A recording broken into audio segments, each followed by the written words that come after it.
Baiklah, langsung saja. Di sini yang pertama saya akan menjelaskan tentang sistem pendidikan secara umum di negeri Cina.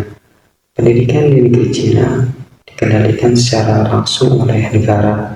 Hal ini dikarenakan standar isi, standar sarana atau prasarana, dan standar pengelolaannya ditentukan langsung oleh negara. Kemudian pada tahun 1949, sistem pendidikan di China berkembang dan berubah menjadi sistem yang lebih modern yang dianut oleh budaya Barat.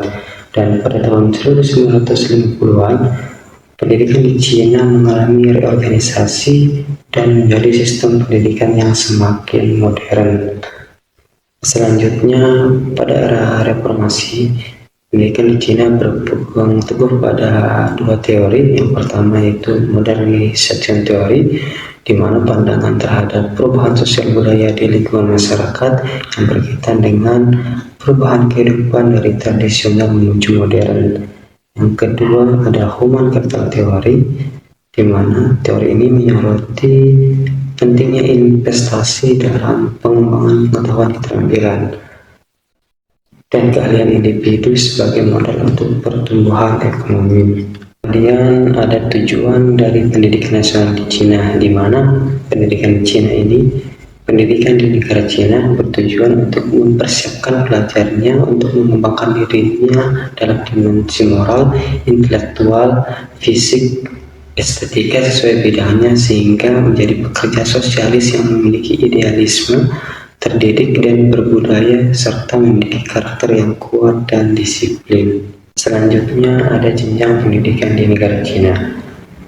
Tidak jauh berbeda dengan yang ada di negara kita di Indonesia. Yang pertama ada PAUD, di mana pendidikan PAUD ini ditempuh selama 3 tahun, di mana sistem pendidikannya berfokus pada pengembangan keterampilan sosial, kognitif, dan motorik halus anak melalui permainan dan aktivitas yang sesuai dengan usia mereka.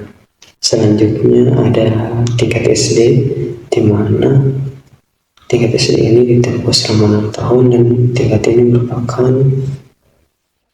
usia di mana masyarakat Cina melakukan wajib belajar. Kemudian ada tingkat SMP yang ditempuh selama 3 tahun, di mana di SMP ini juga masih dalam kategori wajib belajar untuk masyarakat di Cina. Selanjutnya ada tingkat SMA, di mana di SMA di negeri Cina ini ada 3 jenis. Yang pertama ada SMA umum, ada SMA spesialis atau teknik, dan ada SMA vokasi. Selanjutnya ada tingkat pendidikan tinggi, di mana pendidikan tinggi ini juga dibagi menjadi 2, ada pendidikan tinggi umum dan pendidikan tinggi vokasi. Yang pertama, pendidikan tinggi umum. Pendidikan tinggi umum memberikan pendidikan yang lebih luas, teoritis, dan umum. Program ini dirancang untuk memberikan siswa pemahaman yang mendalam tentang teori dan konsep dalam bidang studi tertentu, serta untuk mengembangkan keterampilan penelitian, analisis, dan pemecahan masalah. Dan yang kedua ada pendidikan tinggi vokasi, di mana pendidikan tinggi vokasional lebih berfokus pada pelatihan keterampilan praktis atau aplikatif yang diperlukan untuk masuk ke pasar kerja dalam industri-industri tertentu. Nah, adapun kurikulum pembelajaran Cina, di mana kurikulum pendidikan dasar dan menengah Cina mengalami perubahan kurikulum sebanyak 7 kali sejak berdirinya RRC atau Republik Rakyat Cina. Nah, di mana perubahan kurikulum itu sendiri merupakan tuntutan yang dibutuhkan agar Cina bisa menyesuaikan dengan kebijakan ekonomi dan pasar kerja domestik maupun global. Nah, adapun reformasi kurikulum dimulai melalui studi survei secara nasional yang dilaksanakan oleh Direktorat Jenderal Pendidikan Dasar Kementerian Pendidikan. Nah, selain itu juga dilakukan studi komparatif dengan kurikulum di beberapa negara seperti Inggris, Amerika, Kanada, Australia, dan lain sebagainya. Nah, upaya studi komparatif ini dilakukan untuk memperoleh wawasan yang luas bagi para penyusun kurikulum dalam peningkatan kualitas kurikulum pendidikan dasar dan menengah. Nah, adapun mata pelajaran di sekolah dasar Cina itu memiliki 10 mata pelajaran wajib, di antaranya mata pelajaran moral, matematika, dan bahasa Cina. Kemudian, mata pelajaran di sekolah menengah junior itu memiliki 13 mata pelajaran wajib. Di antaranya mata pelajaran moral, bahasa Cina, bahasa asing, dan juga politik. Dan yang terakhir, sekolah menengah senior, di mana sekolah menengah senior ini tidak ada bobot mata pelajaran yang diwajibkan, karena mata pelajarannya itu disesuaikan dengan keinginan siswa.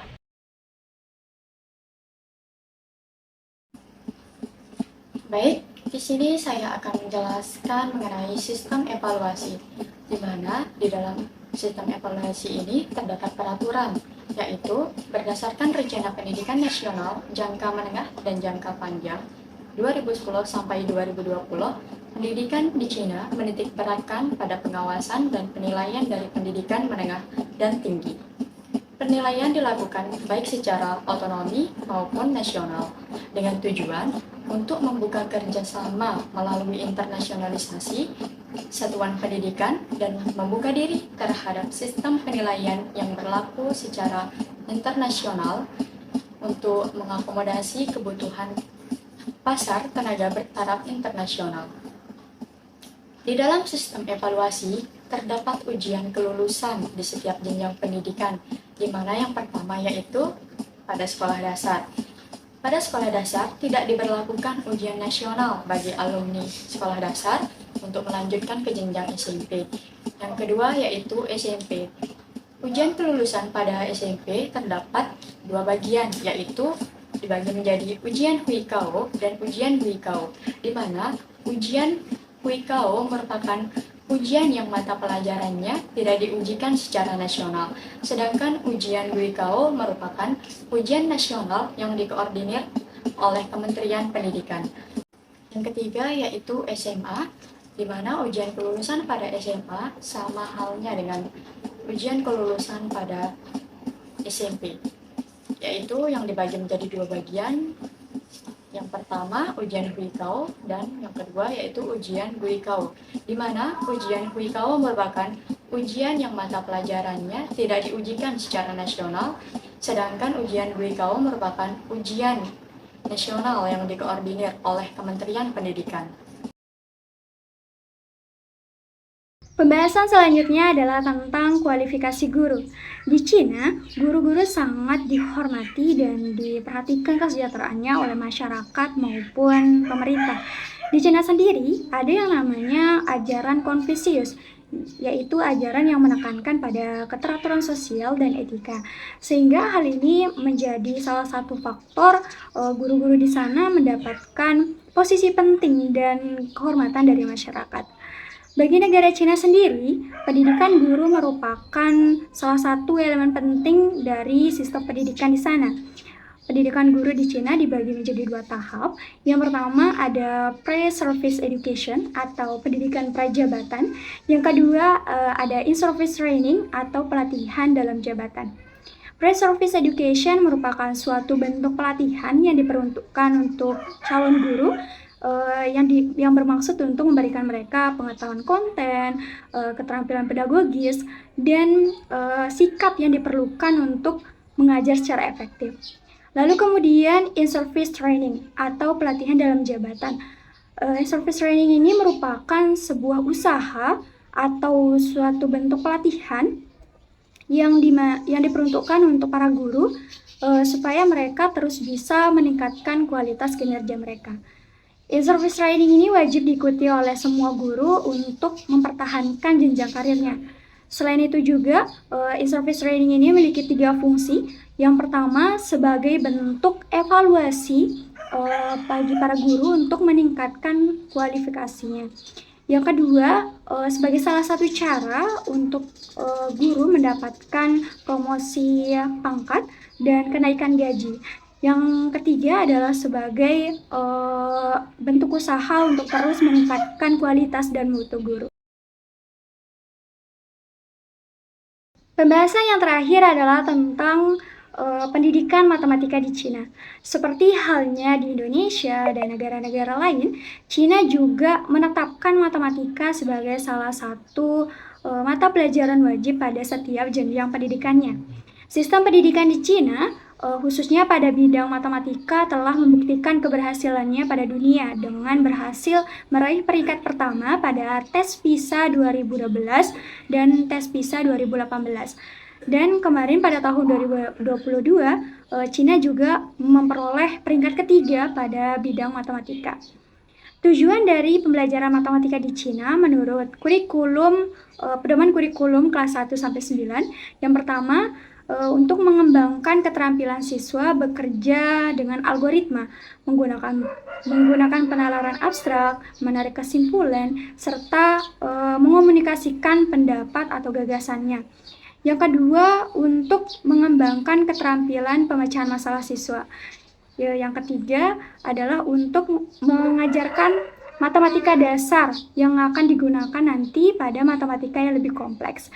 Dan yang terakhir adalah untuk mengembangkan apresiasi siswa terhadap keindahan matematika.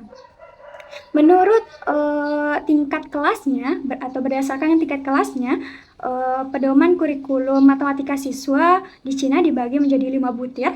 Yang pertama bilangan dan kuantitas, yang kedua tentang geometri, yang ketiga tentang aljabar, yang keempat statistik dan probabilitas, dan yang terakhir adalah koneksi matematika.